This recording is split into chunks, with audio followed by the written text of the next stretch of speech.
सत श्री अकाल जी तुहानू सारिਆਂ ਨੂੰ। मेरा नाम अरुण जोशी। मैं पिछले 10 साल तो जलंधर शहर दे विच सिविल सर्विसेज एस्पायरेंट्स नू कोचिंग दे रहा।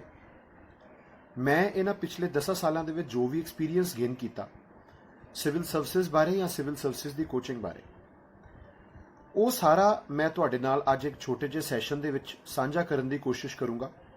हो सकता तुहाडीआं सारियां क्वेरीज का जवाब मेरे सैशन दे विच ना मिले, लेकिन कोशिश ये है कि ज़्यादा तो ज़्यादा चीज़ों, ज़्यादा तो ज़्यादा टॉपिक्स मैं टच कर सकां ते तुहानू सही दिशा जिहड़ी है वो मैं देने की कोशिश अज दे सैशन दे राहीं करांगा।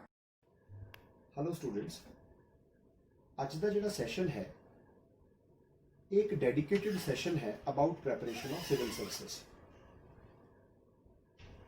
फर्स्ट ऑफ ऑल असीं ये समझण की कोशिश करिए कि सिविल सर्विसेज है की। सिविल सर्विसेज एक कनैक्शन है बिटवीन गवर्नमेंट्स एंड पीपल। साडे कोल सेंट्रल गवर्नमेंट है हेडेड बाय श्री नरेंद्र मोदी, साडे कोल स्टेट गवर्नमेंट है headed by captain Amarinder Singh ji. सरकारां दा काम है पॉलिसीज बनाना, लेकिन उन्हां पॉलिसीज नूं एग्जीक्यूट करना, उन्हां पॉलिसीज नूं एक आम आदमी तक पहुंचाने का काम सिविल सर्वेंट का है। सो सिविल सर्विसेज जिहड़ियां ने इस तो बिना सरकार द्वारा बनाई गई पॉलिसीज का बैनिफिट आम आदमी तक नहीं पहुंच सकता। सो ये एक ब्रिज है, एक पुल है इन्हां दो धिरियां दे विच दा। सो अज मैं तुहाडे नाल किस तरह असीं सिविल सर्विसेज की प्रैपरेशन करिए, किस तरह असीं इसकी प्लैनिंग करिए, किहड़ियां मिसटेक्स असीं कर सकते हैं, किहड़ियां इहदे नाल मिथ्स जुड़ियां होईयां ने, इस चीज़ां बारे असीं डिस्कशन करांगे। सो फर्स्ट ऑफ ऑल जे तुसीं इस बोर्ड दे उत्ते देखो तो मैं स्ट्रक्चर दस्सण की कोशिश की है। सिविल सर्विसेज एक तो UPSC union public service commission जिन्होंने असीं आम तौर पर आईएएस का पेपर कहने हैं, दूसरे पासे साडे कोल पंजाब का पीसीएस का पेपर जिहड़ा कि स्टेट लैवल का एग्जामिनेशन है। यूपीएससी या आईएएस का पेपर एक नैशनल लैवल का एग्जामिनेशन है, ये स्टेट लैवल का एग्जामिनेशन है। इन्हां दोनों एग्जामिनेशंस दे विच बहुत सारियां फीचर्स कॉमन ने, सो मैं उस दे अनुसार ये हिस्से की इंट्रोडक्शन तुहानूं देण जा रहा। एग्जामिनेशन 3 पार्ट्स दे विच है या कह लो 3 स्टेजेस दे विच है। पहला प्रिलिमिनरीज हुंदी है, दैन मेन्स, उस तो बाद इंटरव्यू। प्रिलिमिनरीज दोनों एग्जामिनेशंस दा एमसीक्यू बेस्ड, मेन्स रिटन है, इंटरव्यू 1-on-1 एक बोर्ड के सामने इंटरव्यू होंदी है। जे असीं इसका स्ट्रक्चर देखने की कोशिश करिए, पहला मैं तुहाडे नाल प्रिलिमिनरीज का स्ट्रक्चर जिहड़ा है वो डिस्कस करांगा। प्रिलिमिनरीज दे विच चाहे वो आईएएस का पेपर होवे या यूपीएससी कह लीए या पंजाब पीसीएस का पेपर होवे, दो एग्जाम्स जिहड़े ने वो सवेरे ते शाम की शिफ्ट दे विच हो जांदे ने। General studies 1, general studies 2। General studies 1 दे विच साडे कोल हिस्टरी, जियोग्राफी, पॉलिटी, भारत का संविधान, economics, environment ecology, science and technology, current events ते जे असीं पंजाब की गल करांगे ते आ 2 एक्स्ट्रा टॉपिक्स ने, वर्ल्ड हिस्टरी ते पंजाब जीके, ये फॉर पंजाब पीसीएस ओनली। दूसरा पेपर जनरल स्टडीज 2 जिहदे विच साडे कोल comprehension, stats, general mental ability, इस दे नाल रिलेटेड क्वेश्चंस जिहड़े ने पूछे जाते हैं। फर्क की है, यूपीएससी दे विच जिहड़ा पेपर 2 है वो 33% मार्क्स लैके असीं सिर्फ क्वालीफाई करना है, जबकि हुण तक पंजाब पीसीएस दे विच सैकेंड पेपर दे मार्क्स तुहाडी मैरिट दे विच बाकायदा काउंट हुंदे ने। डिफिकल्टी लैवल का फर्क जे असीं समझण की कोशिश करिए, सिविल सर्विसेज जे असीं यूपीएससी आईएएस की गल करिए ते पंजाब पीसीएस की गल करिए, थोड़ा जिहा डिफिकल्टी लैवल का फर्क सानूं नज़र आंदा है। पीसीएस का पेपर कंपैरेटिवली सिंपल है, आईएएस का पेपर या यूपीएससी का पेपर कंपैरेटिवली थोड़ा जिहा बैटर ग्रेड का मन्निया जाता है। स्ट्रैटेजी के बारे एक छोटी जी डिस्कशन करांगे। ਜਿਵੇਂ ਕਿ ਮੈਂ ਤੁਹਾਨੂੰ ਪਹਿਲਾਂ ਦੱਸਿਆ ਕਿ ਸਾਡੇ ਕੋਲ 3 ਸਟੇजेस ਨੇ, ਪ੍ਰੀਲਿਮਿਨਰੀਜ਼ ਹੈ, ਮੇਨਸ ਹੈ ਤੇ ਇੰਟਰਵਿਊ ਹੈ।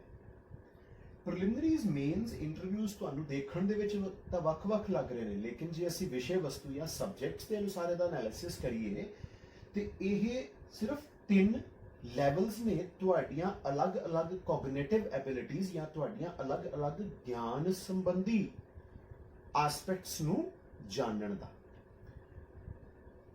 ਤੁਸੀਂ ਪ੍ਰੀਲਿਮਿਨਰੀਜ਼ ਨੂੰ ਮੇਨਸ ਤੋਂ ਅਲੱਗ ਨਹੀਂ ਕਰ ਸਕਦੇ, ਮੇਨਸ ਨੂੰ ਤੁਸੀਂ ਇੰਟਰਵਿਊ ਤੋਂ ਅਲੱਗ ਨਹੀਂ ਕਰ ਸਕਦੇ। ਕਹਿਣ ਤੋਂ ਮੇਰਾ ਮਤਲਬ ਇਹ ਹੋਇਆ ਕਿ ਜਦੋਂ ਵੀ ਅਸੀਂ ਤਿਆਰੀ ਸ਼ੁਰੂ ਕਰੀਏ ਅਸੀਂ ਇਹਨਾਂ ਤਿੰਨੇ ਸਟੇजेस ਨੂੰ ਧਿਆਨ 'ਚ ਰੱਖਦੇ ਹੋਏ ਤਿਆਰੀ ਸ਼ੁਰੂ ਕਰੀਏ। ਇਸ ਤਰ੍ਹਾਂ ਨਹੀਂ ਹੁੰਦਾ ਕਿ ਅਸੀਂ ਇਕੱਲੇ ਪ੍ਰੀਲਿਮਿਨਰੀਜ਼ ਦੀ ਤਿਆਰੀ ਕਰ ਰਹੇ ਹਾਂ, ਅਸੀਂ ਇਕੱਲੇ ਮੇਨਸ ਦੀ ਤਿਆਰੀ ਕਰ ਰਹੇ ਹਾਂ, ਅਸੀਂ ਇਕੱਲੇ ਇੰਟਰਵਿਊ ਦੀ ਤਿਆਰੀ ਕਰ ਰਹੇ ਹਾਂ। ਜਦੋਂ ਵੀ ਅਸੀਂ ਤਿਆਰੀ ਕਰਨੀ ਹੈ ਇਹਨਾਂ ਤਿੰਨਾਂ ਸਟੇजेस ਦੀਆਂ ਜ਼ਰੂਰਤਾਂ ਨੂੰ ਧਿਆਨ 'ਚ ਰੱਖਦੇ ਹੋਏ ਪਹਿਲੇ ਦਿਨ ਤੋਂ ਹੀ ਸਾਡੀ ਤਿਆਰੀ ਦੀ ਦਿਸ਼ਾ ਤੇ ਦਸ਼ਾ ਇਸ ਤਰ੍ਹਾਂ ਦੀ ਹੋਣੀ ਚਾਹੀਦੀ ਹੈ। ਇਹਦੇ ਨਾਲ ਇੱਕ ਮੈਨੂੰ ਬੜੀ ਅੱਛੀ ਕੋਟੇਸ਼ਨ ਲੱਗਦੀ ਹੈ, ਆਵਰ ਬ੍ਰੇਨ ਨੋਜ਼ ਵਾਟ ਵੀ ਐਕਸਪੀਰੀਅੰਸ। ਸੋ ਤੁਸੀਂ ਜੋ ਐਕਸਪੀਰੀਅੰਸ ਕਰੋਗੇ ਉਹੋ ਹੀ ਤੁਸੀਂ ਉਸ ਪੇਪਰ ਦੇ ਵਿੱਚ ਸਾਹਮਣੇ ਰੱਖ ਪਾਓਗੇ ਪੇਪਰ ਚੈਕਰ ਦੇ। ਸੋ ਇਸ ਗੱਲ ਦਾ ਖਿਆਲ ਤੁਸੀਂ ਹਮੇਸ਼ਾ ਰੱਖਣਾ ਕਿ ਤੁਹਾਡਾ ਐਕਸਪੀਰੀਅੰਸ ਅੱਛਾ ਹੋਣਾ ਚਾਹੀਦਾ। ਜੇ ਅੱਛਾ ਐਕਸਪੀਰੀਅੰਸ ਹੈ, ਤੁਹਾਡਾ ਫੀਡਬੈਕ ਮੈਕੈਨਿਜ਼ਮ ਅੱਛਾ ਹੋਏਗਾ ਤੇ ਤੁਸੀਂ ਚਾਹੇ ਉਹ ਪ੍ਰੀਲਿਮਿਨਰੀਜ਼ ਹੋਵੇ, ਚਾਹੇ ਮੇਨਸ ਹੋਵੇ, ਚਾਹੇ ਇੰਟਰਵਿਊ ਹੋਵੇ, ਤੁਸੀਂ ਉੱਥੇ ਅੱਛੀ ਤਰ੍ਹਾਂ ਆਪਣੇ ਆਪ ਨੂੰ ਪੇਸ਼ ਕਰ ਪਾਓਗੇ। ਸੋ ਕਿਸ ਤਰ੍ਹਾਂ ਅਸੀਂ ਆਪਣਾ ਐਕਸਪੀਰੀਅੰਸ ਅੱਛਾ ਕਰ ਸਕਦੇ ਹਾਂ? ਅੱਛੇ ਐਕਸਪੀਰੀਅੰਸ ਦਾ ਸਟਾਰਟਿੰਗ ਪੁਆਇੰਟ ਹੈ ਇੱਕ ਸਟਰੋਂਗ ਬੇਸ ਦਾ ਹੋਣਾ। ਸਟਰੋਂਗ ਬੇਸ ਤੋਂ ਮੇਰਾ ਕੀ ਮਤਲਬ ਹੋਇਆ? ਸਟਰੋਂਗ ਬੇਸ ਦਾ ਮਤਲਬ ਹੈ ਨੋਇੰਗ ਦ ਲੈਂਗੁਏਜ ਜਾਂ ਟਰਮਸ ਆਫ ਸਬਜੈਕਟਸ। ਕੋਈ ਵੀ ਵਿਦਿਆਰਥੀ ਇੱਕ ਸਬਜੈਕਟ ਦੇ ਵਿੱਚ ਉਦੋਂ ਹੀ ਅੱਛਾ ਬਣ ਪਾਉਂਦਾ ਹੈ ਜਦੋਂ ਉਸ ਸਬਜੈਕਟ ਦੇ ਨਾਲ ਜੁੜੀ ਹੋਈ ਭਾਸ਼ਾ ਦਾ ਉਹਨੂੰ ਅੱਛੀ ਤਰ੍ਹਾਂ ਗਿਆਨ ਹੋਵੇ।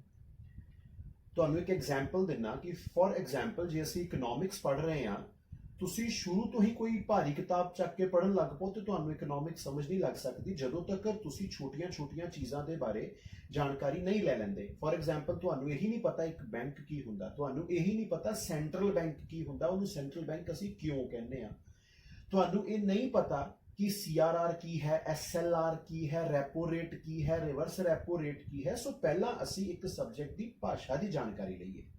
ਅੱਛਾ, ਇੱਕ ਦੂਸਰੀ ਐਗਜ਼ਾਮਪਲ ਦਿੰਨਾ ਤੁਹਾਨੂੰ, ਤੁਸੀਂ এনवायरमेंट ਇਕੋਲੋਜੀ ਪੜ੍ਹਨ ਬੈਠੇ, ਤੁਹਾਨੂੰ ਇਹੀ ਨਹੀਂ ਪਤਾ ਕਿ এনवायरमेंट ਕੀ ਹੁੰਦਾ ਹੈ, ਏਬਾਇਓਟਿਕ ਕੰਪੋਨੈਂਟ ਕੀ ਹੁੰਦਾ, ਬਾਇਓਟਿਕ ਕੰਪੋਨੈਂਟ ਕੀ ਹੁੰਦਾ ਹੈ, ਇਕੋਲੋਜੀ ਸ਼ਬਦ ਦਾ ਮਤਲਬ ਕੀ ਹੈ। ਇਸ ਤਰ੍ਹਾਂ ਦੀਆਂ ਚੀਜ਼ਾਂ ਦੀ ਜਾਣਕਾਰੀ, ਇਸ ਤਰ੍ਹਾਂ ਦੀ ਲੈਂਗੁਏਜ ਦੀ ਜਾਣਕਾਰੀ, ਟਰਮਸ ਦੀ ਜਾਣਕਾਰੀ ਜਦੋਂ ਤੱਕ ਤੁਹਾਡੇ ਕੋਲ ਨਹੀਂ ਹੈ, ਤੁਸੀਂ ਇੱਕ ਸਟਰੋਂਗ, ਮਜ਼ਬੂਤ ਨੀਂਹ, ਇੱਕ ਆਧਾਰ ਨਹੀਂ ਖੜਾ ਕਰ ਸਕਦੇ। ਸੋ ਤੁਸੀਂ ਜਿੰਨੀਆਂ ਮਰਜ਼ੀ ਕਿਤਾਬਾਂ ਚੱਕ ਲਓ, ਲੇਕਿਨ ਜਦੋਂ ਤੱਕ ਤੁਹਾਡੀ ਬੇਸਿਕ ਟਰਮੀਨੋਲੋਜੀ, ਬੇਸਿਕ ਟਰਮਸ ਜਿਹੜੀਆਂ ਨੇ ਉਹ ਸਟਰੋਂਗ ਨਹੀਂ ਹੈਗੀਆਂ, ਤੁਸੀਂ ਫਰਦਰ ਪ੍ਰੋਗਰੈਸ ਨਹੀਂ ਕਰ ਸਕਦੇ। ਹੁਣ ਇਹ ਕਿਸ ਤਰ੍ਹਾਂ ਅਸੀਂ ਇਹਨੂੰ ਸਟਰੈਂਥਨ ਅਪ ਕਰ ਸਕਦੇ ਹਾਂ? Pick good books. For example NCERT ਛੋਟੀਆਂ ਕਿਤਾਬਾਂ ਨੇ, ਪਤਲੀਆਂ ਕਿਤਾਬਾਂ ਨੇ, ਬਹੁਤ ਵੈਲ ਰਿਟਨ, ਬਹੁਤ ਵੈਲ ਕੰਪਾਈਲਡ ਤੇ ਤੁਹਾਨੂੰ ਇੱਕ ਮਜ਼ਬੂਤ ਬੇਸ ਦੇ ਸਕਦੀਆਂ ਨੇ। ਤੁਸੀਂ ਕਿਸੇ ਅੱਛੇ ਆਥਰ ਦੀ ਕਿਤਾਬ ਲੈ ਸਕਦੇ ਹੋ, ਬਹੁਤ ਆਥਰਸ ਮਾਰਕੀਟ ਦੇ ਵਿੱਚ ਅਵੇਲੇਬਲ ਨੇ, ਲੇਕਿਨ ਪਿਕ ਗੁੱਡ ਬੁੱਕਸ, ਐਸੀ ਕਿਤਾਬ ਜਿਹੜੀ ਤੁਹਾਨੂੰ ਜ਼ੀਰੋ ਤੋਂ ਜਾਣਕਾਰੀ ਦੇਵੇ, ਜਿਹੜੀ ਤੁਹਾਡੇ ਬੇਸ ਨੂੰ ਸਟਰੋਂਗਲੀ ਬਿਲਡ ਕਰੇ। ਇੱਕ ਗੱਲ ਇੱਥੇ ਹੋਰ ਨੋਟ ਕਰਨ ਵਾਲੀ ਹੈ ਸਟ੍ਰੈਟਜੀ ਦੇ ਅੰਦਰ, 1 book 20 times, not 20 books 1 time। ਢੇਰ ਨਹੀਂ ਲਗਾਉਣਾ ਅਸੀਂ ਕਿਤਾਬਾਂ ਦਾ। ਜੇ ਅਸੀਂ ਕਿਤਾਬਾਂ ਦਾ ਢੇਰ ਲਗਾ ਲੈਂਦੇ ਹਾਂ, ਅਸੀਂ ਕਨਫਿਊਜ਼ ਹੋ ਜਾਂਦੇ ਹਾਂ ਕਿੱਥੋਂ ਪੜ੍ਹੀਏ ਕਿੱਥੋਂ ਨਾ ਪੜ੍ਹੀਏ। ਸੋ ਇਸ ਕਰਕੇ ਕੋਈ ਅੱਛੀ ਇੱਕ ਕਿਤਾਬ ਚੱਕੋ, ਉਹਦੇ ਮਾਸਟਰ ਬਣ ਜਾਓ, ਉਹਦੇ ਅੰਦਰ ਦਿੱਤੀ ਹੋਈ ਗਿਆਨ ਸੰਬੰਧੀ ਵਿਸ਼ੇ ਵਸਤੂ ਨੂੰ ਜ਼ਿਆਦਾ ਤੋਂ ਜ਼ਿਆਦਾ ਐਬਜ਼ੌਰਬ ਕਰਨ ਦੀ ਕੋਸ਼ਿਸ਼ ਕਰੋ, ਤੁਹਾਡੇ ਕੋਲ ਇੱਕ ਮਜ਼ਬੂਤ ਬੇਸ ਬਣ ਜਾਏਗਾ।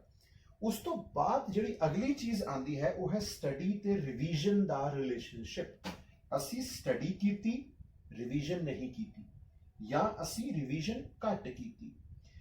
ਉਸ ਦੇ ਨਾਲ ਸਾਡੀ ਸਟੱਡੀ ਦੇ ਨਾਲ ਜਿਹੜਾ ਸਾਡਾ ਫੀਡਬੈਕ ਮੈਕੈਨਿਜ਼ਮ ਹੈ, ਜਿਹਦੇ ਥਰੂ ਸਾਨੂੰ ਆਊਟਪੁੱਟ ਆਣੀ ਹੈ, ਜਿਹੜੀ ਮੈਂ ਐਕਸਪੀਰੀਅੰਸ ਦੀ ਗੱਲ ਕਰ ਰਿਹਾ ਸੀਗਾ, ਉਹ ਐਸਟੈਬਲਿਸ਼ ਨਹੀਂ ਹੋ ਸਕਦਾ। ਸੋ ਇਸ ਕਰਕੇ ਸਟੱਡੀ ਤੇ ਰਿਵੀਜ਼ਨ ਦਾ ਰਿਸ਼ਤਾ ਬਹੁਤ ਕਲੋਜ਼ ਹੈ। ਇਸ ਤੋਂ ਬਿਨਾਂ ਤੁਸੀਂ ਸਟੱਡੀ ਦੇ ਉੱਤੇ ਆਪਣੇ ਲਗਾਏ ਹੋਏ ਐਫਰਟਸ ਨੂੰ ਕਦੀ ਵੀ ਚੈੱਕ ਨਹੀਂ ਕਰ ਸਕਦੇ ਕਿ ਮੈਨੂੰ ਕੀ ਆਉਂਦਾ ਹੈ, ਮੈਂ ਕਿੱਥੇ ਖੜਾ, ਮੈਂ ਕਿਸ ਦਿਸ਼ਾ ਦੇ ਵਿੱਚ ਜਾ ਰਿਹਾ, ਮੇਰਾ ਪ੍ਰੋਗਰੈਸ ਦਾ ਲੈਵਲ ਕੀ ਹੈ। ਸੋ ਤੁਸੀਂ ਕਿਸ ਤਰ੍ਹਾਂ ਇਸ ਰਿਲੇਸ਼ਨਸ਼ਿਪ ਨੂੰ ਤੁਸੀਂ ਐਸਟੈਬਲਿਸ਼ ਕਰ ਸਕਦੇ ਹੋ? ਜਦੋਂ ਤੁਸੀਂ ਇੱਕ ਚੈਪਟਰ ਪੜ੍ਹਿਆ, ਰਿਵੀਜ਼ਨ ਤਾਂ ਅਸੀਂ ਉਹਦੀ ਕਰਨੀ ਹੀ ਕਰਨੀ ਹੈ। ਰਿਵੀਜ਼ਨਸ ਬਾਰ-ਬਾਰ ਹੋਣੀਆਂ ਚਾਹੀਦੀਆਂ, ਕਿਉਂਕਿ ਸਾਈਕੋਲੋਜੀ ਦੀ ਜੇ ਅਸੀਂ ਸਟੱਡੀ ਕਰੀਏ ਤੇ ਸਮਾਂ ਬੀਤਣ ਦੇ ਨਾਲ-ਨਾਲ ਸਾਡੇ ਮੈਂਟਲ ਇੰਪ੍ਰਿੰਟਸ ਡਾਇਲੂਟ ਹੁੰਦੇ ਜਾਂਦੇ ਨੇ। ਸੋ ਇਸ ਕਰਕੇ ਬਾਰ-ਬਾਰ ਸਾਨੂੰ ਰਿਵੀਜ਼ਨਸ ਕਰਨੀਆਂ ਚਾਹੀਦੀਆਂ ਨੇ। ਸੋ ਅਸੀਂ MCQs ਤੁਹਾਨੂੰ ਇਹ ਕਲੈਰਿਟੀ ਦੇਣਗੇ ਵੀ ਤੁਹਾਨੂੰ ਕਨਸੈਪਚੁਅਲ ਰਿਲੇਸ਼ਨਸ਼ਿਪ ਤੁਹਾਡੇ ਅੱਛੇ ਬਣ ਰਹੇ ਜਾਂ ਨਹੀਂ ਬਣ ਰਹੇ। ਤੁਸੀਂ ਪ੍ਰੀਵੀਅਸ ਐਗਜ਼ਾਮੀਨੇਸ਼ਨਸ, ਪ੍ਰੀਵੀਅਸ ਈਅਰਸ ਦੇ ਐਗਜ਼ਾਮੀਨੇਸ਼ਨਸ ਚੱਕ ਕੇ ਉਹਨਾਂ ਦੇ MCQs ਨੂੰ ਸੋਲਵ ਕਰੋ, ਤਾਂ ਕਿ ਤੁਹਾਨੂੰ ਪਤਾ ਲੱਗੇ ਵੀ ਪੇਪਰ ਦੇ ਵਿੱਚ ਕਿਸ ਸਟੈਂਡਰਡ ਦਾ ਮਟੀਰੀਅਲ ਪੁੱਛਿਆ ਜਾਂਦਾ, ਕਿਸ ਤਰ੍ਹਾਂ ਦੇ ਕੁਐਸਚਨਸ ਪੁੱਛੇ ਜਾਂਦੇ ਨੇ, ਕੀ ਤੁਹਾਡੀ ਸਟੱਡੀ ਦੀ ਦਿਸ਼ਾ ਉਸ ਡਾਇਰੈਕਸ਼ਨ ਵਿੱਚ ਜਾ ਰਹੀ ਹੈ। ਉਸ ਤੋਂ ਬਾਅਦ ਟਰਾਈ ਟੂ ਰਾਈਟ, ਮੈਂ ਕੀ ਕਿਹਾ ਕਿ ਮੇਨਸ ਦੀ ਤਿਆਰੀ ਪ੍ਰੀ ਤੋਂ ਕੋਈ ਵੱਖਰੀ ਨਹੀਂ ਹੈ, ਕਿਉਂਕਿ ਵਿਸ਼ੇ ਵਸਤੂ ਤਾਂ ਉਹੀ ਹੈ। ਜੇ ਅਸੀਂ ਜਿਓਗ੍ਰਾਫੀ ਇੱਥੇ ਪੜ੍ਹੀ ਤਾਂ ਜਿਓਗ੍ਰਾਫੀ ਇੱਥੇ ਵੀ ਹੈ, ਜੇ ਅਸੀਂ ਮਾਡਰਨ ਹਿਸਟਰੀ ਇੱਥੇ ਪੜ੍ਹੀ ਇੱਥੇ ਵੀ ਹੈ, ਜੇ ਅਸੀਂ ਪੋਲਿਟੀ ਪੜ੍ਹੀ ਦੋਨੋਂ ਪਾਸੇ ਆਉਣੀਆਂ, ਜੇ ਅਸੀਂ ਗੱਲ ਕਰੀਏ এনवायरमेंट ਇਕੋਲੋਜੀ ਇੱਥੇ ਵੀ ਹੈ ਤੇ ਇੱਥੇ ਵੀ ਹੈ। ਸੋ ਇਸ ਕਰਕੇ ਅਸੀਂ ਇੱਕ ਚੀਜ਼ ਨੂੰ ਇੱਕ ਵਾਰੀ ਪੜ੍ਹਨਾ ਹੈ। ਪ੍ਰੀਲਿਮਿਨਰੀਜ਼ ਤੇ ਮੇਨਸ ਦੀ ਸਟੱਡੀ ਕਦੀ ਵੱਖਰੀ ਨਹੀਂ ਹੋ ਸਕਦੀ। ਆਪਣੇ ਸਬਜੈਕਟਸ ਨੂੰ ਹਮੇਸ਼ਾ ਇਸ ਤਰ੍ਹਾਂ ਪੜ੍ਹੋ ਕਿ ਪ੍ਰੀ ਦੇ ਸਮੇਂ ਦੇ ਉੱਤੇ ਜਦੋਂ ਤੁਸੀਂ ਇੰਨਾ ਐਫਰਟ ਲਗਾ ਰਹੇ ਹੋ ਉਹ ਤੁਹਾਨੂੰ ਮੇਨਸ ਵਾਸਤੇ ਵੀ ਇੱਕ ਅੱਛੀ ਤਿਆਰੀ ਦੇ ਦੇਵੇ। ਸੋ ਰਾਈਟਿੰਗ ਹੈਬਿਟ ਪੈਦਾ ਕਰਨ ਦੀ ਕੋਸ਼ਿਸ਼ ਕਰੋ। ਉਹ ਅੱਛੀ ਤਾਂ ਪੈਦਾ ਹੋਏਗੀ ਜੇ ਅਸੀਂ, ਅਗੇਨ ਮੈਂ ਇੱਥੇ ਆ ਜਾਣਾ ਕਿ ਅੱਛੀ ਟਰਮੀਨੋਲੋਜੀ, ਭਾਸ਼ਾ ਦਾ ਗਿਆਨ ਤੁਹਾਡੇ ਕੋਲ ਹੋਏਗਾ। ਉਸ ਤੋਂ ਬਾਅਦ ਨਿਊਜ਼ਪੇਪਰ ਜਿਹੜਾ ਹੈ ਉਹ ਬੇਸ ਹੈ ਕਰੰਟ ਇਵੈਂਟਸ ਦਾ। ਅਸੀਂ ਜਿੰਨੀਆਂ ਮਰਜ਼ੀ ਮੈਗਜ਼ੀਨਸ ਪੜ੍ਹ ਲਈਏ, ਅਸੀਂ ਜਿੰਨੀਆਂ ਮਰਜ਼ੀ ਇੰਟਰਨੈਟ ਤੋਂ ਕਰੰਟ ਇਵੈਂਟਸ ਡਾਊਨਲੋਡ ਕਰ ਲਈਏ, ਲੇਕਿਨ ਨਿਊਜ਼ਪੇਪਰ ਦੀ ਰੀਡਿੰਗ ਹੈਬਿਟ ਤੁਹਾਡੀ ਹੋਣੀ ਚਾਹੀਦੀ ਹੈ। ਨਿਊਜ਼ਪੇਪਰ ਨੂੰ ਵੀ ਪੜ੍ਹਨ ਦਾ ਇੱਕ ਢੰਗ ਹੈ। ਮੈਂ ਯੂਜੂਅਲੀ ਕਹਿੰਦਾ ਹੁੰਦਾ ਕਿ ਦੋ ਚੀਜ਼ਾਂ ਨੂੰ ਪਛਾਣੋ ਨਿਊਜ਼ਪੇਪਰ ਦੇ ਵਿੱਚੋਂ, ਇਵੈਂਟਸ ਤੇ ਇਸ਼ੂਜ਼। ਇਹ ਦੋ ਇੰਪੋਰਟੈਂਟ ਚੀਜ਼ਾਂ ਨੇ। ਇਵੈਂਟਸ ਦੇ ਵਿੱਚ ਅਸੀਂ ਇਹ ਕਹਿ ਸਕਦੇ ਹਾਂ ਵੀ ਜਿਸ ਤਰ੍ਹਾਂ ਕਿਸੇ ਨੂੰ ਕੋਈ ਅਵਾਰਡ ਮਿਲਿਆ। ਇਸ਼ੂਜ਼ ਦੇ ਵਿੱਚ ਅਸੀਂ ਇਹ ਕਹਿ ਸਕਦੇ ਹਾਂ ਜਿੱਦਾਂ ਹੁਣ ਸਾਡਾ ਨੇਪਾਲ ਦੇ ਨਾਲ ਇੱਕ ਹਿੱਸੇ ਨੂੰ ਲੈ ਕੇ ਇੱਕ ਇੰਟਰਨੈਸ਼ਨਲ ਲੈਵਲ ਦੇ ਉੱਤੇ ਇੱਕ ਡਿਸਪਿਊਟ ਚੱਲ ਰਿਹਾ ਹੈ, ਪਾਕਿਸਤਾਨ ਦੇ ਨਾਲ ਸਾਡਾ ਡਿਸਪਿਊਟ ਚੱਲ ਰਿਹਾ ਹੈ, ਇਹ ਇਸ਼ੂ ਹੈ। ਇਵੈਂਟ ਤੁਸੀਂ ਦੇਖ ਰਹੇ ਹੋ ਕਿ ਅਸੀਂ ਕੋਵਿਡ-19 ਦੇ ਫੇਜ਼ ਦੇ ਵਿੱਚੋਂ ਗੁਜ਼ਰ ਰਹੇ ਹਾਂ। ਡੇਲੀ ਨਵੇਂ ਇਵੈਂਟਸ ਸਾਡੇ ਸਾਹਮਣੇ ਨਿਕਲ ਕੇ ਆ ਰਹੇ ਨੇ। ਸੋ ਨਿਊਜ਼ਪੇਪਰ ਜਿਹੜਾ ਹੈ ਤੁਹਾਨੂੰ ਇੱਕ ਸੋਲਿਡ ਬੇਸ ਦਿੰਦਾ ਹੈ ਕਰੰਟ ਇਵੈਂਟਸ ਦੀ ਤਿਆਰੀ ਵਾਸਤੇ, ਤੇ ਮੋਰ ਓਵਰ ਤੁਹਾਨੂੰ ਰਾਈਟਿੰਗ ਵਾਸਤੇ ਵੀ ਅੱਛਾ ਮਟੀਰੀਅਲ ਨਿਊਜ਼ਪੇਪਰਸ ਦੇ ਵਿੱਚੋਂ ਮਿਲ ਸਕਦਾ ਹੈ। ਲੇਕਿਨ ਨਿਊਜ਼ਪੇਪਰ ਪੜ੍ਹਨ ਵਾਸਤੇ ਵੀ ਫਿਰ ਮੈਂ ਵਾਪਸ ਆਉਂਗਾ, ਆਪਣੀ ਟਰਮੀਨੋਲੋਜੀ ਦੇ ਉੱਤੇ, ਲੈਂਗੁਏਜ ਦੇ ਉੱਤੇ, ਭਾਸ਼ਾ ਦੇ ਉੱਤੇ ਕੰਮ ਜ਼ਰੂਰ ਕਰਨਾ ਹੈ। ਸੋ ਇਹ ਇੱਕ ਪ੍ਰੋਗਰੈਸਿਵ ਤਰੀਕਾ ਹੈ। ਸ਼ੁਰੂ ਦੇ ਵਿੱਚ ਤੁਸੀਂ ਆਪਣਾ ਬੇਸ ਬਣਾਓ, ਫਿਰ ਹੌਲੀ ਤੁਸੀਂ ਉਹਨੂੰ ਡਿਟੇਲਸ ਵਾਲੇ ਪਾਸੇ ਨੂੰ ਲੈ ਜਾ ਸਕਦੇ ਹੋ। ਫॉर ਐਗਜ਼ਾਮਪਲ ਤੁਸੀਂ ਇਹ ਪੜ੍ਹਿਆ ਕਿ president is not A member of parliament, ਲੇਕਿਨ ਜਦੋਂ ਤੁਸੀਂ ਡਿਟੇਲ ਦੇ ਵਿੱਚ ਗਏ ਤੇ ਤੁਹਾਨੂੰ ਪਤਾ ਲੱਗਾ ਕਿ president is A part of parliament. ਇਹ ਚੀਜ਼ਾਂ ਦੀ ਤੁਹਾਨੂੰ ਸਮਝ ਉਦੋਂ ਹੀ ਆਏਗੀ ਜਦੋਂ ਤੁਸੀਂ ਡਿਟੇਲਸ ਦੇ ਵਿੱਚ ਜਾਓਗੇ। ਲੇਕਿਨ ਡਿਟੇਲਸ ਨੂੰ ਸਮਝਣ ਲਈ ਤੁਹਾਡੇ ਕੋਲ ਬੇਸ ਅੱਛਾ ਹੋਣਾ ਜ਼ਰੂਰੀ ਹੈ। ਤੁਹਾਨੂੰ ਪਤਾ ਹੋਵੇ ਕਿ ਪਾਰਲੀਮੈਂਟ ਦਾ ਮਤਲਬ ਕੀ ਹੁੰਦਾ ਹੈ, ਪ੍ਰੈਜ਼ੀਡੈਂਟ ਕੌਣ ਹੁੰਦਾ ਹੈ, ਸੰਵਿਧਾਨ ਦਾ ਕਿਹੜਾ ਆਰਟੀਕਲ ਇਹ ਦੱਸਦਾ ਹੈ, ਜੋ ਮੈਂ ਤੁਹਾਡੇ ਨਾਲ ਹੁਣੇ ਐਗਜ਼ਾਮਪਲ ਦੇ ਵਿੱਚ ਡਿਸਕਸ ਕੀਤਾ। ਸੋ ਇਹ ਇੱਕ ਸਟ੍ਰੈਟਜੀ ਹੈ ਜਿਸ ਦਾ ਇਸਤੇਮਾਲ ਕਰਕੇ ਅਸੀਂ ਆਪਣੇ ਆਪ ਨੂੰ ਇੱਕ ਅੱਛੀ ਦਿਸ਼ਾ ਤੇ ਦਸ਼ਾ ਦੇ ਵਿੱਚ ਲਿਆ ਸਕਦੇ ਹਾਂ। ਥੋੜਾ ਜਿਹਾ ਡਾਇਰੈਕਟਡ ਐਫਰਟ ਹੋਣਾ ਚਾਹੀਦਾ ਹੈ ਸਾਡੇ ਕੋਲ। ਨਾ ਤਾਂ ਸਮਾਂ ਵੇਸਟ ਕਰਨ ਨੂੰ ਹੈ ਸਿਵਲ ਸਰਵਿਸਿਜ਼ ਦੀ ਪ੍ਰੈਪਰੇਸ਼ਨ ਦੇ ਵਿੱਚ, ਤੇ ਨਾ ਹੀ ਸਾਡੇ ਕੋਲ ਭਟਕਣ ਦਾ ਸਮਾਂ ਹੈ। ਸੋ ਇਸ ਕਰਕੇ ਪਹਿਲੇ ਦਿਨ ਤੋਂ ਜਦੋਂ ਤੁਸੀਂ ਸਿਵਲ ਸਰਵਿਸਿਜ਼ ਦੀ ਪ੍ਰੈਪਰੇਸ਼ਨ ਕਰਨੀ ਸ਼ੁਰੂ ਕਰਦੇ ਹੋ, ਇਹਨਾਂ ਤਿੰਨੇ ਐਸਪੈਕਟਸ ਨੂੰ ਖਿਆਲ ਰੱਖੋ। ਜੇ ਤੁਸੀਂ ਪ੍ਰੀ ਦੇ ਵਿੱਚ ਅੱਛਾ ਪੜੋਗੇ, ਤੁਹਾਡੇ ਮੇਨਸ ਵਾਸਤੇ ਅੱਛਾ ਬੇਸ ਬਣੇਗਾ। ਪ੍ਰੀ ਤੇ ਮੇਨਸ ਦਾ ਅੱਛਾ ਬੇਸ ਤੁਹਾਨੂੰ ਇੰਟਰਵਿਊ ਦੇ ਵਿੱਚ ਵੀ ਹੈਲਪ ਕਰੇਗਾ, ਤੁਹਾਨੂੰ ਐਸੇ ਰਾਈਟਿੰਗ ਦੇ ਵਿੱਚ ਹੈਲਪ ਕਰੇਗਾ।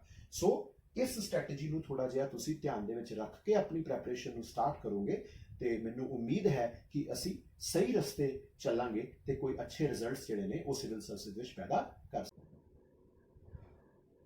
ਇਸ ਹਿੱਸੇ ਦੇ ਵਿੱਚ ਮੈਂ ਤੁਹਾਡੇ ਨਾਲ ਇਸ ਵਿਸ਼ੇ ਤੇ ਗੱਲ ਕਰੂੰਗਾ ਕਿ ਅੱਛੀ ਇਨਫੋਰਮੇਸ਼ਨ ਅਰੇਂਜ ਕਰਨਾ ਤੇ ਸਟਰੋਂਗ ਬੇਸ ਦੇ ਹੋਣ ਦਾ ਮਤਲਬ ਕੀ ਹੈ।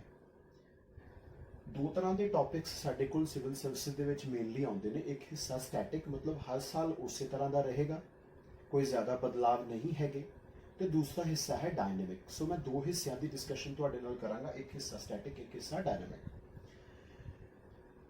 ਜਿਹੜਾ ਪਹਿਲਾ ਹੈ, ਮੈਂ ਦਿੱਲੀ ਸਲਤਨਤ ਦਾ ਤੁਹਾਡੇ ਨਾਲ ਇੱਕ ਸੈਕਸ਼ਨ ਲੈ ਕੇ ਆਇਆ। ਦਿੱਲੀ ਸਲਤਨਤ ਦਾ ਟਾਈਮ 1206 ਤੋਂ 1526, ਟਾਈਟਲ ਦੇ ਨਾਲ ਹੀ ਲਿਖ ਲਓ। 1526 ਤੋਂ ਬਾਅਦ ਮੁਗਲਸ। ਸੋ ਤੁਹਾਡੇ ਕੋਲ ਇੱਕ ਸੀਕੁਐਂਸ ਬਣਨਾ ਸ਼ੁਰੂ ਹੋ ਜਾਏਗਾ। ਸ਼ੁਰੂਆਤ ਮੁਹੰਮਦ ਗੌਰੀ ਦੇ ਅਰਾਈਵਲ ਤੋਂ ਹੁੰਦੀ ਹੈ। ਮੁਹੰਮਦ ਗੌਰੀ ਗੌਰ ਅਫਗਾਨਿਸਤਾਨ ਤੋਂ ਨਾਮ ਤੋਂ ਪਤਾ ਲੱਗਦਾ।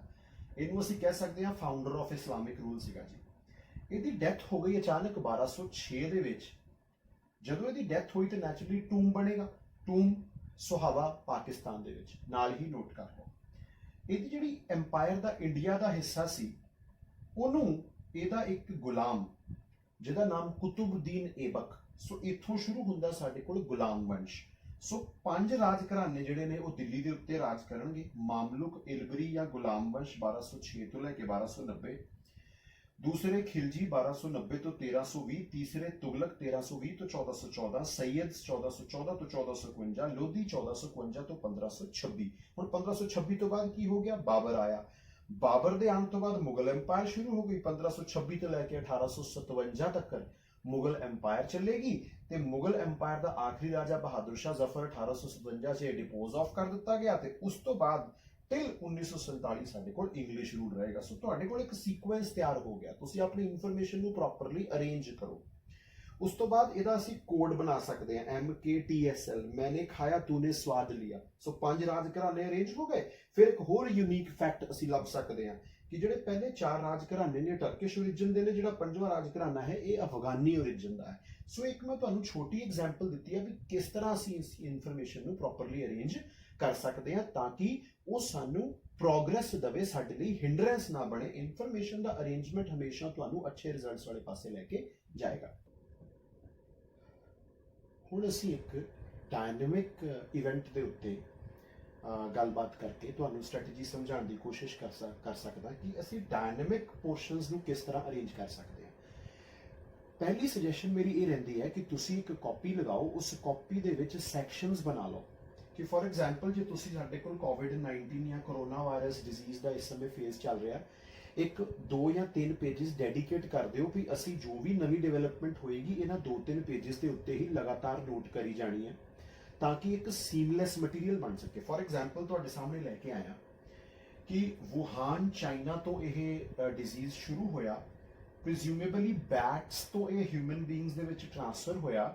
ਸੋ ਇੱਥੇ ਟਰਮ ਪਕੜਨ ਵਾਲੀ ਕਿ ਜਦੋਂ ਵੀ ਕੋਈ ਡਿਜ਼ੀਜ਼ ਨਾਨ ਹਿਊਮਨ ਸੋਰਸਿਸ ਤੋਂ ਹਿਊਮਨ ਬੀਇੰਗਸ ਦੇ ਵਿੱਚ ਆਂਦਾ ਤੇ ਅਸੀਂ ਕਹਿੰਦੇ ਇਹ ਜ਼ੂਨੋਟਿਕ ਡਿਜ਼ੀਜ਼ ਹੈ। ਸੇਮ ਟਾਈਮ ਦੇ ਉੱਤੇ ਤੁਸੀਂ ਹੋਰ 2-3 ਜ਼ੂਨੋਟਿਕ ਡਿਜ਼ੀਜ਼ਸ ਦੇ ਨਾਮ ਨੋਟ ਕਰ ਲਓ, ਰੇਬੀਜ਼ ਹੋ ਗਿਆ, ਈਬੋਲਾ ਹੋ ਗਿਆ। ਸੋ ਇਹ ਇੱਕ ਵਾਇਰਲ ਡਿਜ਼ੀਜ਼ ਹੈ। Now what is a virus? Virus ਦਾ ਮਤਲਬ it lives at the edge of life. Viruses ਜਿਹੜੇ ਨੇ, ਤੁਸੀਂ ਬਾਇਓਲੋਜੀ ਦੀ ਇੱਕ NCERT ਦੀ ਕਿਤਾਬ ਚੱਕੋਗੇ ਉਹਦੇ ਵਿੱਚ ਤੁਹਾਨੂੰ ਪਤਾ ਲੱਗ ਜਾਏਗਾ 9ਵੀਂ ਦੀ ਕਿਤਾਬ ਦੇ ਅੰਦਰੋਂ ਕਿ ਵਾਇਰਸਿਸ ਜਿਹੜੇ ਨੇ ਇਹ outside body non living particles ਵਰਗੇ ਹੁੰਦੇ ਨੇ। ਟਰਮ ਲਿਖੀ ਆ ਵਿਰੀਓਨ, ਨੋਟ ਕਰ ਲਓ। ਇਹਨਾਂ ਨੂੰ ਆਪਣੀਆਂ ਕਾਪੀਜ਼ ਬਣਾਉਣ ਲਈ ਇਹ ਰੈਪਲੀਕੇਟ ਕਰਦੇ ਨੇ, ਆਪਣੀ ਕਾਪੀ ਬਣਾਉਂਦੇ ਨੇ। ਹੋਸਟ ਸੈੱਲ ਦੀ ਜ਼ਰੂਰਤ ਪੈਂਦੀ ਹੈ। ਹੋਸਟ ਦਾ ਮਤਲਬ ਜਿੱਦਾਂ ਹੁਣ ਕਰੋਨਾ ਵਾਇਰਸ ਦੇ ਹੋਸਟ ਹੋ ਗਏ ਅਸੀਂ, ਹਿਊਮਨ ਬਾਡੀ ਦੇ ਅੰਦਰ ਜਾਏਗਾ ਤੇ ਆਪਣੀਆਂ ਕਾਪੀਜ਼ ਬਣਾਉਣੀਆਂ ਸ਼ੁਰੂ ਕਰੇਗਾ। ਫਿਰ ਉਸ ਤੋਂ ਬਾਅਦ ਅਸੀਂ ਆ ਸਕਦੇ ਹਾਂ ਵੀ ਇਸ ਡਿਜ਼ੀਜ਼ ਦਾ ਨਾਮ corona virus disease, corona virus ਤੋਂ ਹੋਣ ਵਾਲਾ ਡਿਜ਼ੀਜ਼। ਵਾਇਰਸ ਦਾ ਨਾਮ ਕੀ ਰੱਖਿਆ ਗਿਆ ਜੀ? SARS-CoV-2। SARS ਦਾ ਮਤਲਬ ਸੀਵੀਅਰ ਐਕਿਊਟ ਰੈਸਪੀਰੇਟਰੀ ਸਿੰਡਰੋਮ। ਇੱਥੋਂ ਤੁਹਾਨੂੰ ਸਮਝ ਲੱਗੇਗਾ ਕਿ ਸ਼ਾਇਦ ਸਾਡੇ ਰੈਸਪੀਰੇਟਰੀ ਸਿਸਟਮ ਨੂੰ ਪ੍ਰਭਾਵਿਤ ਕਰਦਾ ਹੈ ਬੁਰੀ ਤਰ੍ਹਾਂ। NCOV-2 ਨੋਵਲ ਕਰੋਨਾ ਵਾਇਰਸ, ਕਿਉਂਕਿ ਇਸ ਤਰ੍ਹਾਂ ਦਾ ਵਾਇਰਸ ਅੱਜ ਤੱਕ ਨਹੀਂ ਸੀ ਮਿਲਿਆ। ਇਹਦੇ ਨਾਲ ਮਿਲਦੇ ਜੁਲਦੇ ਡਿਜ਼ੀਜ਼ਸ ਇਸ ਫੈਮਿਲੀ ਦੇ ਵਾਇਰਸਿਸ ਕਰਦੇ ਨੇ। MERS, SARS. MERS is middle east respiratory syndrome. ਨਕਸ਼ਾ ਚੱਕੋ, ਲੱਭ ਲਓ ਮਿਡਲ ਈਸਟ ਤਾਂ ਕਿ ਟਰਮ ਅਨਨੋਇੰਗ ਨਾ ਜਾਵੇ, ਤੁਹਾਨੂੰ ਪਤਾ ਹੋਵੇ ਮਿਡਲ ਈਸਟ ਸ਼ਬਦ ਦਾ ਮਤਲਬ ਜਿੱਦਾਂ ਸਾਊਦੀ ਅਰੇਬੀਆ ਤੇ ਉਸਦੇ ਆਸ-ਪਾਸ ਦੇ ਇਲਾਕੇ। Middle east respiratory syndrome, severe acute respiratory syndrome. So ਤੁਹਾਡੇ ਕੋਲ ਇੱਕ ਪੂਰੀ ਡਿਵੈਲਪਮੈਂਟ ਚੱਲ ਰਹੀ ਹੈ। ਹੁਣ ਇਹਦਾ ਨਾਮ ਕੋਰੋਨਾ ਕਿੱਥੋਂ ਆਇਆ? ਅਖਬਾਰਾਂ ਦੇ ਵਿੱਚ ਬਹੁਤ ਵਾਰੀ ਆਇਆ ਕਿ ਇਸ ਵਾਇਰਸ ਦਾ ਜਿਹੜਾ ਆਊਟਰ ਕਵਰ ਹੈ ਉਹਦੇ ਉੱਤੇ ਕਰਾਊਨ ਵਰਗੀਆਂ, ਕੋਰੋਨਾ ਲੈਟਿਨ ਭਾਸ਼ਾ ਦਾ ਸ਼ਬਦ ਹੈ ਜਿਹਦਾ ਮਤਲਬ ਹੁੰਦਾ ਕਰਾਊਨ। ਸੋ ਕਰਾਊਨ ਵਰਗੀਆਂ ਪ੍ਰੋਜੈਕਸ਼ਨਸ ਨੇ। ਸੋ ਕੋਰੋਨਾ ਵਾਇਰਸ ਦੇ ਸਟਰਕਚਰ ਦੇ ਬਾਰੇ ਥੋੜੀ ਜਿਹੀ ਜਾਣਕਾਰੀ ਲੈ ਲਓ। ਜਿੱਦਾਂ ਹੁਣ ਵਾਇਰਸਿਸ ਦੇ ਕੋਲ ਆਮ ਤੌਰ ਤੇ ਬਾਹਰ ਇੱਕ ਪ੍ਰੋਟੀਨ ਦਾ ਕੋਟ ਹੁੰਦਾ ਜਿਹਨੂੰ ਅਸੀਂ ਕੈਪਸਿਡ ਕਹਿੰਦੇ ਆ ਤੇ ਅੰਦਰ ਜੈਨੇਟਿਕ ਮਟੀਰੀਅਲ ਹੁੰਦਾ RNA। ਜੈਨੇਟਿਕ ਮਟੀਰੀਅਲ ਦਾ ਮਤਲਬ ਕੱਢ ਲਓ ਕਿ ਜਿਹਦੇ ਉੱਤੇ ਸਾਡੀ ਬਾਡੀ ਦੇ ਸਾਰੇ ਫੀਚਰਸ ਦੀ ਇਨਫੋਰਮੇਸ਼ਨ ਲਿਖੀ ਹੋਈ ਹੈ, ਜਿੱਦਾਂ ਸਾਡੀ ਬਾਡੀ ਦੇ ਹਰ ਸੈੱਲ ਦੇ ਅੰਦਰ DNA। ਸੋ RNA। ਸੋ ਉਸ ਤੋਂ ਬਾਅਦ ਆ 3 ਸ਼ਬਦ ਪੈਂਡੈਮਿਕ, ਐਪੀਡੈਮਿਕ, ਐਂਡੈਮਿਕ, ਇਹ ਵੀ ਬਾਰ-ਬਾਰ ਰਿਪੀਟ ਹੋ ਰਹੇ ਨੇ। ਹੁਣ ਇਹਨਾਂ ਨੂੰ ਅਸੀਂ ਕਿਸ ਤਰ੍ਹਾਂ ਯਾਦ ਕਰ ਸਕਦੇ ਹਾਂ? ਐਂਡੈਮਿਕ, ਐਨ ਇੱਕ ਲੈਟਿਨ ਭਾਸ਼ਾ ਦਾ ਸ਼ਬਦ ਹੈ ਜਿਹਦਾ ਮਤਲਬ ਹੈ ਇਨ, ਡਿਮੋਸ ਦਾ ਮਤਲਬ ਹੁੰਦਾ ਪਾਪੂਲੇਸ਼ਨ। ਇਨ ਪਾਪੂਲੇਸ਼ਨ, ਇੱਕ ਜਗ੍ਹਾ ਦੇ ਉੱਤੇ ਇੱਕ ਛੋਟੀ ਪਾਪੂਲੇਸ਼ਨ ਦੇ ਵਿੱਚ ਲਗਾਤਾਰ ਡਿਜ਼ੀਜ਼ ਜਿਹੜਾ ਹੈ ਉਹ ਥੋੜਾ ਥੋੜਾ ਕਰਕੇ ਮਿਲਦਾ ਰਹਿੰਦਾ, ਉਹ ਹੋ ਗਿਆ ਜੀ endemic. Then comes epidemic. Epi ਦਾ ਮਤਲਬ ਹੈ ਅਪੋਨ, ਡਿਮੋਸ ਦਾ ਮਤਲਬ ਪਾਪੂਲੇਸ਼ਨ। ਇੱਕ ਵੱਡੀ ਪਾਪੂਲੇਸ਼ਨ ਜਦੋਂ ਪ੍ਰਭਾਵਿਤ ਹੋ ਜਾਵੇ ਇੱਕ ਇਲਾਕੇ ਦੀ ਤੇ ਅਸੀਂ ਕਹਿੰਦੇ ਐਪੀਡੈਮਿਕ ਹੋ ਗਿਆ। ਤੇ ਜਦੋਂ ਇਹ ਐਪੀਡੈਮਿਕ ਪੈਨ ਦਾ ਮਤਲਬ ਆਲ, ਡਿਮੋਸ ਦਾ ਮਤਲਬ ਪੋਪੂਲੇਸ਼ਨ, ਆਲ ਪੋਪੂਲੇਸ਼ਨ। ਸੋ ਇਸ ਤਰ੍ਹਾਂ ਅਸੀਂ ਛੋਟੀ ਛੋਟੀ ਟਰਮਸ ਦਾ ਮੀਨਿੰਗ ਲੱਭ ਕੇ ਆਪਣੇ ਬੇਸ ਨੂੰ ਸਟਰੋਂਗ ਕਰ ਸਕਦੇ ਹਾਂ। ਆਲ ਪੋਪੂਲੇਸ਼ਨ, ਗਲੋਬ ਦੇ ਵਿੱਚ ਇਹ ਡਿਜ਼ੀਜ਼ ਫੈਲ ਗਿਆ। ਸੋ ਆਊਟਬ੍ਰੇਕ ਸ਼ਬਦ ਬਹੁਤ ਵਾਰ ਆਇਆ। ਆਊਟਬ੍ਰੇਕ ਦਾ ਮਤਲਬ ਜਦੋਂ ਇੱਕ ਇਲਾਕੇ ਦੇ ਵਿੱਚ ਸਡਨਲੀ ਜਿੰਨੇ ਕੁ ਕੇਸਿਸ ਨਾਰਮਲੀ ਮਿਲਣੇ ਚਾਹੀਦੇ ਨੇ ਉਸ ਤੋਂ ਜ਼ਿਆਦਾ ਕੇਸਿਸ ਮਿਲਣ ਲੱਗ ਜਾਣ। ਅਖਬਾਰਾਂ ਦੇ ਵਿੱਚ ਲਿਖਿਆ ਹੋਇਆ, ਨੋਟ ਕਰ ਲਓ। ਦੈਨ ਤੁਸੀਂ ਨਾਲ ਨਾਲ ਨੋਟ ਕਰੀ ਜਾਓ ਜੀ ਡਿਫਿਕਲਟੀਜ਼ ਕੀ ਫੇਸ ਕੀਤੀਆਂ, ਜਿੱਦਾਂ ਸਾਡੇ ਕੋਲ PPE ਕਿਟਸ ਦੀ ਦਿੱਕਤ ਆਈ, ਸਾਡੇ ਕੋਲ ਸੈਨੀਟਾਈਜ਼ਰ ਪ੍ਰੋਡਕਸ਼ਨ ਦੀ ਦਿੱਕਤ ਆਈ, ਸਾਡੇ ਕੋਲ ਸਪਲਾਈ ਚੇਨ ਨੂੰ ਇਨਸ਼ੋਰ ਕਰਨ ਦੀ ਦਿੱਕਤ ਆਈ, ਸਾਡੇ ਕੋਲ ਸਾਡੀ ਜਿਹੜੇ ਲੇਬਰ ਹੈ ਉਹਦੀ ਮਾਸ ਮਾਈਗ੍ਰੇਸ਼ਨ ਦੀ ਦਿੱਕਤ ਆਈ, ਸਾਡੇ ਕੋਲ ਸਟਾਕਸ ਨਹੀਂ ਸੀਗੇ ਫੂਡ ਦੇ, ਉਸ ਦੀ ਦਿੱਕਤ ਆਈ। ਸੋ ਇਸ ਤਰ੍ਹਾਂ ਦੀਆਂ ਦਿੱਕਤਾਂ ਨੋਟ ਕਰੀ ਜਾਓਗੇ, ਤੁਹਾਡਾ ਮੇਨਸ ਦਾ ਐਸੇ ਰਾਈਟਿੰਗ ਦਾ ਜਾਂ ਇੱਕ ਅੱਛੇ ਥਿਓਰੈਟੀਕਲ ਕੁਐਸਚਨ ਨੂੰ ਲਿਖਣ ਦਾ ਮਟੀਰੀਅਲ ਨਾਲ ਨਾਲ ਡਿਵੈਲਪ ਹੁੰਦਾ ਜਾਏਗਾ। ਫਿਊਚਰ ਸਟ੍ਰੈਟਜੀ ਇੱਥੋਂ ਹੀ ਤੁਸੀਂ ਲਰਨ ਕਰ ਸਕਦੇ ਹੋ, ਉਹਨੂੰ ਨੋਟ ਕਰਨ ਦੀ ਕੋਸ਼ਿਸ਼ ਕਰੋ। ਫਿਰ ਸੈਨੀਟਾਈਜ਼ਰ 'ਚ ਕਿਹੜੀ ਐਲਕੋਹਲ ਹੁੰਦੀ ਆ, ਛੋਟਾ ਜਿਹਾ ਇਹ ਬਾਰ-ਬਾਰ ਅਖਬਾਰਾਂ ਦੇ ਵਿੱਚ ਆਇਆ, ਤੁਸੀਂ ਟੀਵੀ ਦੇ ਉੱਤੇ ਦੇਖਿਆ ਹੋਣਾ। ਸੋ ਆਈਸੋਪ੍ਰੋਪਾਈਲ ਐਲਕੋਹਲ, ਇਥਾਈਲ ਐਲਕੋਹਲ ਦਾ ਨਾਮ ਲਿਖ ਕੇ ਰੱਖ ਲਓ। ਵੈਕਸੀਨਸ ਅੰਡਰ ਡਿਵੈਲਪਮੈਂਟ ਕਿਹੜੀਆਂ ਬਣ ਰਹੀਆਂ ਨੇ, ਬਹੁਤ ਤਰ੍ਹਾਂ ਦੀਆਂ ਵੈਕਸੀਨਸ ਦੇ ਨਾਮ ਨਿਊਜ਼ਪੇਪਰਸ ਦੇ ਵਿੱਚ ਆ ਰਹੇ ਨੇ। ਸੋ 2 ਜਾਂ 3 ਪੇजेस ਦੇ ਅੰਦਰ ਇਹ ਸਾਰੀ ਇਨਫੋਰਮੇਸ਼ਨ ਜੇ ਤੁਸੀਂ ਅਰੇਂਜ ਕਰ ਸਕਦੇ ਹੋ ਤੇ ਤੁਹਾਡੇ ਕੋਲ ਐਸੇ ਰਾਈਟਿੰਗ ਤੋਂ ਲੈ ਕੇ ਪ੍ਰੀ ਮੇਨਸ ਇੰਟਰਵਿਊ ਬਹੁਤ ਸਾਰੇ ਕੁਐਸਚਨਸ ਨੂੰ ਤੁਸੀਂ ਉਹ 2-3 ਪੇजेस ਦੇ ਅੰਦਰ ਹੀ ਅਰੇਂਜ ਕਰ ਸਕਦੇ। ਇਸ ਹਿੱਸੇ ਦੇ ਵਿੱਚ ਮੈਂ ਤੁਹਾਡੇ ਨਾਲ ਕੁਝ ਮਿਥਸ ਤੇ ਮਿਸਟੇਕਸ ਬਾਰੇ ਗੱਲਬਾਤ ਕਰਾਂਗਾ। ਪਹਿਲਾਂ ਅਸੀਂ ਮਿਥਸ, ਗਲਤਫਹਿਮੀਆਂ ਕੀ ਨੇ। ਟੂ ਮਚ ਮਨੀ, ਬਹੁਤ ਜ਼ਿਆਦਾ ਪੈਸੇ ਦੀ ਜ਼ਰੂਰਤ ਨਹੀਂ ਹੈ। ਅਮੀਰਾਂ ਦੇ ਬੱਚੇ ਨਹੀਂ, ਹਰ ਆਮ ਆਦਮੀ ਦੇ ਬੱਚੇ ਲਈ, ਮਿਹਨਤੀ ਬੱਚੇ ਲਈ ਇਹ ਐਗਜ਼ਾਮੀਨੇਸ਼ਨ ਓਪਨ ਹੈ। ਟੂ ਮੈਨੀ ਬੁੱਕਸ, ਬਹੁਤ ਜ਼ਿਆਦਾ ਕਿਤਾਬਾਂ ਦੀ ਜ਼ਰੂਰਤ ਨਹੀਂ ਹੈ। ਮੈਂ ਤੁਹਾਨੂੰ ਪਹਿਲਾਂ ਵੀ ਦੱਸਿਆ, 1 good book is sufficient. Then 16 to 18 hours of study, ਇਸ ਤਰ੍ਹਾਂ ਦਾ ਕੁਝ ਨਹੀਂ ਹੈ। ਜੇ ਤੁਹਾਡੇ ਕੋਲ ਪ੍ਰੋਪਰ ਪਲਾਨ ਹੈ ਦਿਨ ਦਾ ਵੀ ਮੈਂ ਕਿਹੜੇ ਸਮੇਂ ਦੇ ਉੱਤੇ ਆਪਣੀ ਥਿਊਰੀ ਦਾ ਕੰਮ ਕਰਨਾ, ਕਿਹੜੇ ਸਮੇਂ ਦੇ ਉੱਤੇ ਮੈਂ ਨਿਊਜ਼ਪੇਪਰ ਪੜ੍ਹਨਾ, ਕਿਹੜੇ ਸਮੇਂ ਦੇ ਉੱਤੇ ਮੈਂ MCQ ਸੋਲਵ ਕਰਨੇ ਤੇ ਕਿਹੜੇ ਸਮੇਂ ਦੇ ਉੱਤੇ ਮੈਂ ਥੋੜਾ ਬਹੁਤ ਰਾਈਟਿੰਗ ਪ੍ਰੈਕਟਿਸ ਕਰਨੀ ਹੈ, 16 ਤੋਂ 18 ਘੰਟੇ ਦੀ ਜ਼ਰੂਰਤ ਨਹੀਂ ਪੈਂਦੀ। ਇੰਗਲਿਸ਼ ਐਜੂਕੇਟਡ ਸਟੂਡੈਂਟਸ ਨਹੀਂ, ਇੱਕ ਐਸਾ ਬੱਚਾ ਜਿਹੜਾ ਅੱਛਾ ਐਕਸਪ੍ਰੈਸ਼ਨ ਦੇ ਸਕਦਾ, ਜਿਹੜਾ ਤੁਸੀਂ ਪੇਪਰ ਲਿਖ ਕੇ ਆਏ ਤੇ ਜਿਹਨੇ ਪੇਪਰ ਚੈੱਕ ਕੀਤੇ, ਜੇ ਤੁਸੀਂ ਇਸ ਗੈਪ ਨੂੰ, ਇਸ ਕਮਿਊਨੀਕੇਸ਼ਨ ਨੂੰ ਅੱਛੀ ਤਰ੍ਹਾਂ ਕਵਰ ਕਰ ਪਾਓਗੇ, ਤੁਸੀਂ ਆਪਣੀ ਗੱਲ ਸਮਝਾ ਪਾਓਗੇ, ਚਾਹੇ ਤੁਸੀਂ ਉਹ ਹਿੰਦੀ ਵਿੱਚ ਸਮਝਾ ਦਿਓ, ਚਾਹੇ ਪੰਜਾਬੀ 'ਚ ਸਮਝਾ ਦਿਓ ਜਾਂ ਇੰਗਲਿਸ਼ ਵਿੱਚ ਸਮਝਾ ਦਿਓ, ਮਾਰਕਸ ਆਉਂਦੇ ਨੇ। ਦੈਨ ਓਨਲੀ ਸਕੂਲ ਟੌਪਰਸ, ਐਸੀ ਕੋਈ ਗੱਲ ਨਹੀਂ ਹੈ। ਮੀਡੀਓਕਰ ਬੱਚੇ ਜਿਨ੍ਹਾਂ ਨੇ ਬਾਅਦ ਦੇ ਵਿੱਚ ਆਪਣੇ ਟੈਲੈਂਟ ਨੂੰ ਪਛਾਣਿਆ, ਮਿਹਨਤ ਕੀਤੀ, ਇਨਫੋਰਮੇਸ਼ਨ ਨੂੰ ਪ੍ਰੋਪਰਲੀ ਆਰਗੇਨਾਈਜ਼ ਕੀਤਾ, ਉਹ ਵੀ ਪੇਪਰ ਨੂੰ ਕਰੈਕ ਕਰ ਸਕਦੇ ਨੇ। ਦੈਨ ਰੱਟਾ, ਬਹੁਤ ਵੱਡੀ ਗਲਤਫਹਿਮੀ ਆ। ਮੈਂ ਤੁਹਾਨੂੰ ਕੋਵਿਡ-19 ਦੀ ਇੱਕ ਐਗਜ਼ਾਮਪਲ ਦੱਸੀ, ਦਿੱਲੀ ਸਲਤਨਤ ਦੀ ਇੱਕ ਐਗਜ਼ਾਮਪਲ ਦੱਸੀ। ਤੁਹਾਨੂੰ ਰੱਟੇ ਮਾਰਨ ਦੀ ਜ਼ਰੂਰਤ ਨਹੀਂ ਪਏਗੀ ਜੇ ਤੁਹਾਡੀ ਇਨਫੋਰਮੇਸ਼ਨ ਪ੍ਰੋਪਰਲੀ ਅਰੇਂਜਡ ਹੈ। ਦੈਨ ਵੈਰੀ ਸੋਫਿਸਟੀਕੇਟਡ ਵੋਕੈਬਲਰੀ ਨਹੀਂ, ਆਮ ਭਾਸ਼ਾ ਕਲੀਅਰ, ਜਿਹੜੀ ਕਿ ਥੋੜੀ ਜਿਹੀ ਗ੍ਰਾਮੈਟਿਕਲੀ ਕਲੀਅਰ ਹੋਵੇ, ਉਹਦੇ ਵਿੱਚ ਜੇ ਤੁਸੀਂ ਪ੍ਰੋਪਰ ਸ਼ਬਦਾਂ ਦੇ ਵਿੱਚ ਕਮਿਊਨੀਕੇਟ ਕਰ ਗਏ ਤੇ ਤੁਸੀਂ ਅੱਛੇ ਮਾਰਕਸ ਲੈ ਸਕਦੇ ਹੋ। ਦੈਨ ਕਮਸ ਕਰਪਸ਼ਨ ਇਨ ਸਿਲੈਕਸ਼ਨ, ਐਸਾ ਕੁਝ ਨਹੀਂ ਹੈ। ਇਹ ਬਿਲਕੁਲ ਜਿਹੜੀਆਂ ਨੇ ਮਿਥਸ ਫੈਲਾਈਆਂ ਜਾਂਦੀਆਂ ਨੇ ਮਾਰਕੀਟ ਦੇ ਵਿੱਚ, ਐਸਾ ਬਿਲਕੁਲ ਕੁਝ ਨਹੀਂ ਹੁੰਦਾ। ਮਿਹਨਤ ਦੇ ਬੇਸ ਦੇ ਉੱਤੇ ਬੱਚੇ ਸਿਲੈਕਟ ਹੁੰਦੇ ਨੇ। ਦੈਨ ਇੱਕ ਲਿਸਟ ਬਣਾਈ ਹੈ ਜੀ ਮਿਸਟੇਕਸ ਦੀ। ਨੋ ਟਾਈਮ ਮੈਨੇਜਮੈਂਟ, ਤੁਹਾਡੇ ਕੋਲ ਦਿਨ ਦੇ ਵਿੱਚ ਟਾਈਮ ਹੀ ਨਹੀਂ ਮੈਨੇਜ ਹੋ ਰਿਹਾ। ਤੁਸੀਂ ਡਿਸਾਈਡ ਨਹੀਂ ਕੀਤਾ ਕਿ ਕਿਹੜੇ ਸਮੇਂ ਦੇ ਉੱਤੇ ਤੁਸੀਂ ਬੈਠ ਕੇ ਨਿਊਜ਼ਪੇਪਰ ਪੜ੍ਹਨਾ, ਕਿਹੜੇ ਸਮੇਂ ਦੇ ਉੱਤੇ ਤੁਸੀਂ ਆਪਣੇ MCQs ਦੀ ਪ੍ਰੈਕਟਿਸ ਕਰਨੀ, ਕਿਹੜੇ ਸਮੇਂ ਦੇ ਉੱਤੇ ਤੁਸੀਂ ਆਪਣੀ ਰੈਗੂਲਰ ਸਟੱਡੀ ਕਰਨੀ ਹੈ। So have a good time plan. ਉਸ ਤੋਂ ਬਾਅਦ ਅਵੋਇਡਿੰਗ ਨਿਊਜ਼ਪੇਪਰ ਨੂੰ ਅਵੋਇਡ ਕਰਕੇ ਬਹੁਤ ਜ਼ਿਆਦਾ ਇੰਟਰਨੈਟ ਦੇ ਉੱਤੇ ਜਿਹੜੀਆਂ ਮੈਗਜ਼ੀਨਸ ਮਿਲਦੀਆਂ ਨੇ ਜਾਂ ਬਣੇ ਬਣਾਏ ਨੋਟਸ ਮਿਲਦੇ ਨੇ, ਤੁਸੀਂ ਉਹਨਾਂ ਦੇ ਉੱਤੇ ਰਿਲਾਈ ਕਰਨ ਲੱਗ ਗਏ। ਉਸ ਤੋਂ ਬਾਅਦ ਲੈਕ ਆਫ ਰਿਵੀਜ਼ਨ, ਮੈਂ ਪਹਿਲਾਂ ਵੀ ਕਿਹਾ ਰਿਵੀਜ਼ਨ ਤੋਂ ਬਿਨਾਂ ਗਤੀ ਨਹੀਂ ਹੈ। ਅੱਛਾ ਬੇਸ ਤਦੇ ਡਿਵੈਲਪ ਹੋਏਗਾ ਜੇ ਕਨਸੈਪਟਸ ਦੀ ਰਿਵੀਜ਼ਨ ਕਰੋਗੇ। ਦੈਨ ਨਾਟ ਸੋਲਵਿੰਗ MCQs, ਤੁਸੀਂ MCQs ਨਹੀਂ ਸੋਲਵ ਕਰ ਰਹੇ, ਤੁਸੀਂ ਸਿਰਫ ਥਿਓਰੈਟੀਕਲੀ ਪੜ੍ਹੀ ਜਾ ਰਹੇ ਹੋ, MCQ ਸੋਲਵ ਨਹੀਂ ਕਰੋਗੇ, ਤੁਸੀਂ ਚੈੱਕ ਨਹੀਂ ਕਰ ਸਕਦੇ, ਟੈਸਟ ਨਹੀਂ ਕਰ ਸਕਦੇ ਤੁਸੀਂ ਕਿਹੜੇ ਪਾਸੇ ਜਾ ਰਹੇ ਹੋ। Then avoiding previous years questions, previous years ਦੇ ਕੁਐਸਚਨਸ ਨੂੰ ਜ਼ਰੂਰ ਪਕੜੋ, ਕਿਉਂਕਿ ਉਹ ਤੁਹਾਨੂੰ ਟ੍ਰੈਂਡ ਦੱਸਣਗੇ, ਉਹ ਤੁਹਾਨੂੰ ਇਹ ਦੱਸਣਗੇ ਕਿਸ ਸਕੇਲ ਦਾ, ਕਿਸ ਲੈਵਲ ਦਾ ਕੁਐਸਚਨ ਆਉਂਦਾ ਹੈ। ਟੂ ਮੈਨੀ ਬੁੱਕਸ, ਨੋਟਸ, ਤੁਸੀਂ ਕਿਤਾਬਾਂ ਦਾ ਢੇਰ ਲਾ ਲਿਆ, ਤੁਸੀਂ ਨੋਟਸ ਦਾ ਢੇਰ ਲਾ ਲਿਆ, ਤੁਸੀਂ ਕਨਫਿਊਜ਼ਨ ਦੇ ਵਿੱਚ ਹੀ ਐਂਡ ਅਪ ਹੋਵੋਗੇ, ਹੋਰ ਕੁਝ ਨਹੀਂ ਹੋ ਸਕਦਾ।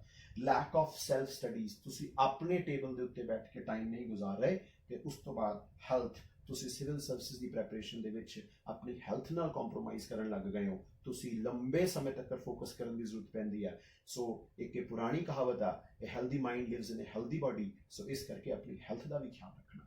ਸੋ ਆਈ ਹੋਪ ਤੁਹਾਨੂੰ ਇਹ ਮੇਰਾ ਸੈਸ਼ਨ ਜਿਹੜਾ ਹੈ ਉਹ ਅੱਛਾ ਲੱਗਾ ਹੋਵੇਗਾ। ਤੁਹਾਡੇ ਮਨ ਦੇ ਵਿੱਚ ਬਹੁਤ ਸਾਰੇ ਜਿਹੜੇ ਸਵਾਲ ਹੋਣਗੇ, ਸ਼ਾਇਦ ਮੈਂ ਉਹਨਾਂ ਦਾ ਜਵਾਬ ਦੇ ਪਾਇਆ ਹਾਂ। ਸੋ ਤੁਹਾਨੂੰ ਸਾਰਿਆਂ ਨੂੰ ਮੇਰੇ ਵੱਲੋਂ ਬਹੁਤ ਪਿਆਰ ਭਰੀ ਸਤਿ ਸ਼੍ਰੀ ਅਕਾਲ। Stay safe, stay inside.